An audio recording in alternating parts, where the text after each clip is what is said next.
অপরিকল্পিত বাস্তবায়ন ও রক্ষণাবেক্ষণের অভাবে অবহেলায় পড়ে রয়েছে পঞ্চগড়ের দুইটি মিনি স্টেডিয়াম। মাঠে খেলোয়াড়ের পরিবর্তে বোঝাই গরু ছাগলে।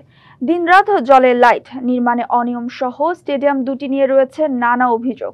দ্রুত স্টেডিয়াম দুটি সংস্কার করে খেলাধুলা চালুর দাবি তাদের। জেলা প্রশাসনও আশ্বাস দিয়েছে সচল করার।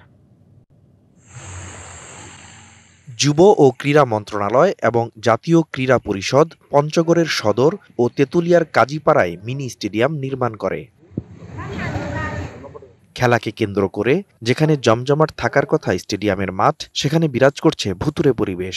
স্থানীয়রা বলছে, স্টেডিয়ামটি নির্মাণ থেকেই অনিয়ম দুর্নীতির অভিযোগ জড়িয়ে আছে। দ্রুতই স্টেডিয়াম সংস্কার করে খেলাধুলা ও খেলা সামগ্রী দেওয়ার দাবি খেলোয়াড় সহ স্থানীয়দের। ঘুরলেই দেখতে পারবেন এখানে যে টাইলস থেকে শুরু করে এখানে বাথরুমের অবস্থা খুবই খারাপ।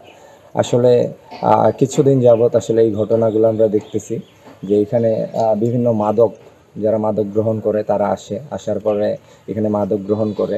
এখানে খেলাধুলা হলে আসি, খেলা হয়, ভাল লাগে, কিন্তু এখানে খেলোয়াড়ের থেকে গরু ছাগলের সংখ্যা বেশি।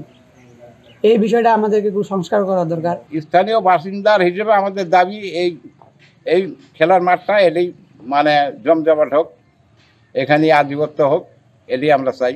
টাইলক্স টয়লেট ক্লিনার, যার অ্যান্টিব্যাকটেরিয়াল এজেন্ট টয়লেটের কোনায় কোনায় পৌঁছে 99% জীবাণু ধ্বংস করে। 2023 সালের সেপ্টেম্বরে স্টেডিয়ামটি দেখভালের জন্য যুব ও ক্রীড়া মন্ত্রণালয় একজনকে নিয়োগ দেয়, কিন্তু 10 থেকে 15 দিনের বেশি ছিল না কেউ। এ নিয়ে আছে পাল্টাপাল্টি অভিযোগ। 20 দিনও থাকে না, 15 দিনও থাকে না। মাসে মনে করি 2-4 দিন ঘুরে টুরে বেড়াটা হয় না, বলে বসে বেতন হয়। নাইট গার্ড যে তাই হে আবার এরার সাথে একটু লেয়া দিতাম, আমি না বলে চলে যাই না। আমি যখন যাই বাড়িতে তখন ছুটি নিয়ে চলে। তবে জেলা প্রশাসক বলছেন, মাদক ও মোবাইল আসক্তি থেকে যুব সমাজকে ফেরাতে স্টেডিয়ামগুলো চালুর ব্যবস্থা নেওয়া হচ্ছে। তরুণ প্রজন্ম যারা মোবাইল গেমস আসক্ত, যারা মাদকের দিকে আসক্ত, তাদেরকে এই ধরনের খারাপ কুপ্রবৃত্তি থেকে, খারাপ নেশা থেকে তাদেরকে ফিরিয়ে গ্রামীণ খেলাধুলার আয়োজন করেছে।